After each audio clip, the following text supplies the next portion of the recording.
আপনারা সকলেই জানেন ১৭ই ফেব্রুয়ারি ২০২৬ রোজ মঙ্গলবার বছরের প্রথম বিরল সূর্যগ্রহণ সংঘটিত হতে যাচ্ছে।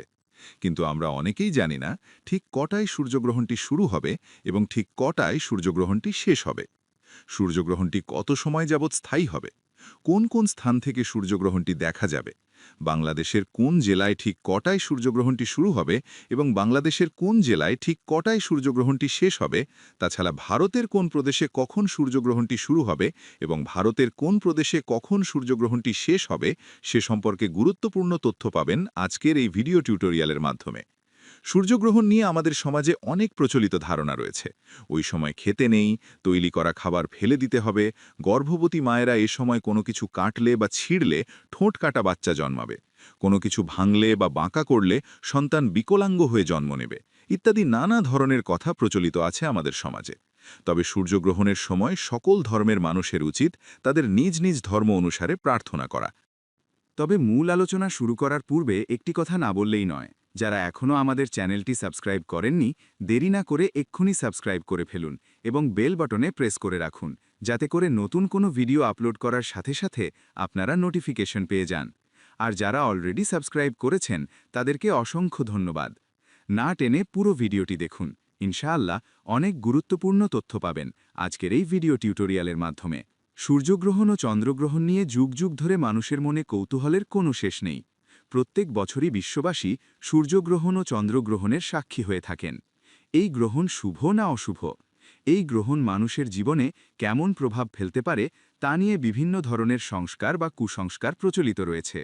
তবে এত কিছুর মধ্যেও এই মহাজাগতিক দৃশ্য আমাদের প্রত্যেককেই আলাদাভাবে আনন্দ দেয়। জ্যোতিষ অনুসারে সূর্যগ্রহণ ও চন্দ্রগ্রহণ অত্যন্ত গুরুত্বপূর্ণ ঘটনা। শাস্ত্রে সূর্যকে আত্মার কারক ও চন্দ্রকে মনের কারক বলে মনে করা হয়। সূর্য ও চাঁদ উভয়ই জীবজগতের উপর বিরাট প্রভাব বিস্তার করে। জ্যোতিষশাস্ত্রীয় গণনায় গ্রহণের ঘটনাকে সবচেয়ে বেশি গুরুত্ব দেওয়া হয়। এর সঙ্গে সঙ্গে গ্রহণকে বৈজ্ঞানিক দৃষ্টিকোণ থেকেও একটি বড় ঘটনা হিসাবেও বিবেচনা করা হয়। গ্রহণ হল হিন্দু ধর্মের একটি প্রধান গুরুত্বপূর্ণ ঘটনা। মহাজাগতিক ঘটনায় সবসময় গ্রহণ একটি উল্লেখযোগ্য পরিস্থিতি। তেমনি হিন্দু ধর্মেও গ্রহণকে অত্যন্ত গুরুত্বের সঙ্গে মেনে চলা হয়। হিন্দু ধর্মে অনেকেই বিশ্বাস করেন গ্রহণ খালি চোখে দেখলে সূর্য দেবতা বা চন্দ্র দেবতা চোখ উপড়ে ফেলে দেন। বিজ্ঞান মতে গ্রহণ কখনোই খালি চোখে দেখা উচিত নয়। এই সময় বেশ কিছু নিয়ম মেনে চলা উচিত। রয়েছে বহু নিষেধাজ্ঞা। নানা সতর্কতা অবলম্বন করার কথা বলা হয় এই সময়। বিজ্ঞানের মতে যখন পৃথিবীর ছায়া চাঁদের উপর পড়ে তখন তাকে চন্দ্রগ্রহণ বলে। চাঁদ যখন পৃথিবী ও সূর্যের মধ্য দিয়ে যায় তখন তাকে সূর্যগ্রহণ বলা হয়। চন্দ্রগ্রহণের দিন সূর্য, চাঁদ ও পৃথিবী সরল রেখায় চলে আসে। এই কারণে চাঁদে পৃথিবীর ছায়া স্পষ্ট দেখা যায়। এর পাশাপাশি সূতক সময় শুরু হয় সূর্যগ্রহণের ঠিক ৯ ঘণ্টা আগে। বিশ্বাস অনুসারে এই সময়কালে কোনো শুভ কাজ করা নিষিদ্ধ বলে মনে করা হয়। শুধু তাই নয়, সূতকের পর মন্দিরের দরজাতেও বন্ধ থাকে। সূর্যগ্রহণ ও চন্দ্রগ্রহণ নিয়ে প্রচলিত নানান তথ্য। ভারতের একাধিক রাজ্যে সূর্যগ্রহণকে কেন্দ্র করে বিভিন্ন কুসংস্কার প্রচলিত রয়েছে।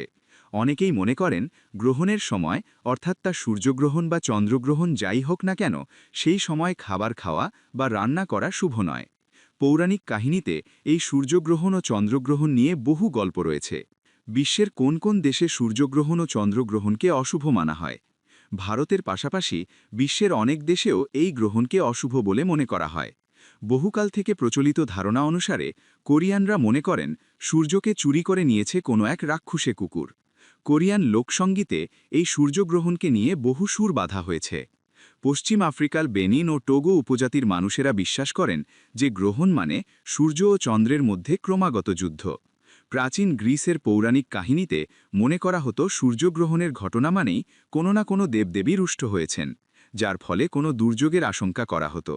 সূর্যগ্রহণ ও চন্দ্রগ্রহণের সময় গর্ভবতী মহিলাদের যে সকল নিয়ম মেনে চলতে হয়।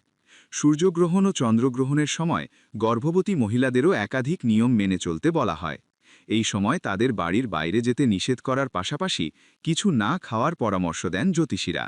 এই সময় মন্দির বন্ধ রাখা হয়, পুজো অর্চনাও করা হয় না। গ্রহণের পর গোটা মন্দির বা বাড়ি গঙ্গা জল দিয়ে ধুয়ে দেবদেবীর মূর্তিকে শুদ্ধ করে তবে পুজো করা হয়। সূর্যগ্রহণ হোক বা চন্দ্রগ্রহণ, হিন্দু ধর্ম ও জ্যোতিষশাস্ত্রে উভয়কেই অশুভ বলে মনে করা হয়। তাই এই সময় কিছু নিয়ম মেনে চলার পরামর্শ দেওয়া হয়েছে, যাতে সূর্যগ্রহণ ও চন্দ্রগ্রহণের কুফল এড়ানো যায়। যেমন, গ্রহণের সময় কিছু খাওয়া বা পান করা উচিত নয়।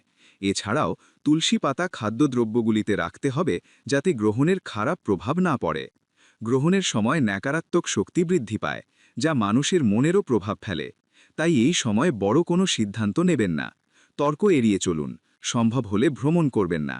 সূর্যগ্রহণের সময় যতটা সম্ভব ঈশ্বরের উপাসনা করুন। সূর্যগ্রহণের সময় মন্দিরের দরজা বন্ধ রাখুন। চন্দ্রগ্রহণের পর স্নান করে দান করুন। গরিবদের দান করলে গ্রহণের অশুভ ফল কমে যায়। গর্ভবতী মহিলাদের গ্রহণের সময় খুব সাবধানতা অবলম্বন করা উচিত। তারা যেন ঘরের বাইরে না বেরোন, কোনো কিছু কাটাকাটি না করে, কোনো ধরনের খাবার যাতে না খায়, সূর্যগ্রহণের সময় যাতে বাড়ির বাইরে না বেরোয়, ইত্যাদি নানা ধরনের কুসংস্কার আমাদের সমাজে প্রচলিত রয়েছে। অনেকেই বলে থাকেন, চন্দ্র বা সূর্যগ্রহণের সময় গর্ভবতী মা যদি কোনো কিছু কাটাকাটি করেন, তাহলে কান কাটা, নাক কাটা বা প্রতিবন্ধী বাচ্চা জন্ম নেয়। এখন আমরা জানব বাংলাদেশ এবং ভারতে ঠিক কটায় সূর্যগ্রহণ শুরু হবে এবং ঠিক কটায় সূর্যগ্রহণ শেষ হবে। প্রথমেই আমরা বাংলাদেশের সূর্যগ্রহণের সময়সূচি সম্পর্কে জেনে নেব। বাংলাদেশে সূর্যগ্রহণ শুরু হবে বিকাল 3:56:36 বাংলাদেশে কেন্দ্রীয় গ্রহণ শুরু হবে বিকাল 5:48:18 বাংলাদেশে সর্বোচ্চ গ্রহণ শুরু হবে সন্ধ্যা 6:11:54 বাংলাদেশে কেন্দ্রীয় গ্রহণ শেষ হবে সন্ধ্যা 6:36:12 বাংলাদেশে গ্রহণ শেষ হবে রাত 8:27:36। এখন আমরা ভারতের সূর্যগ্রহণের সময়সূচি সম্পর্কে জেনে নেব। ভারতে সূর্যগ্রহণ শুরু হবে বিকাল 3:26:36 ভারতে কেন্দ্রীয় গ্রহণ শুরু হবে বিকাল 5:18:18 ভারতে সর্বোচ্চ গ্রহণ শুরু হবে বিকাল 5:41:54 ভারতে কেন্দ্রীয় গ্রহণ শেষ হবে সন্ধ্যা 6:06:12 ভারতে গ্রহণ শেষ হবে রাত 7:57:36। এই ছিল বাংলাদেশ এবং ভারতের সূর্যগ্রহণের সঠিক এবং নির্ভুল সময়সূচি। সকলকে ধন্যবাদ। আসসালামু আলাইকুম।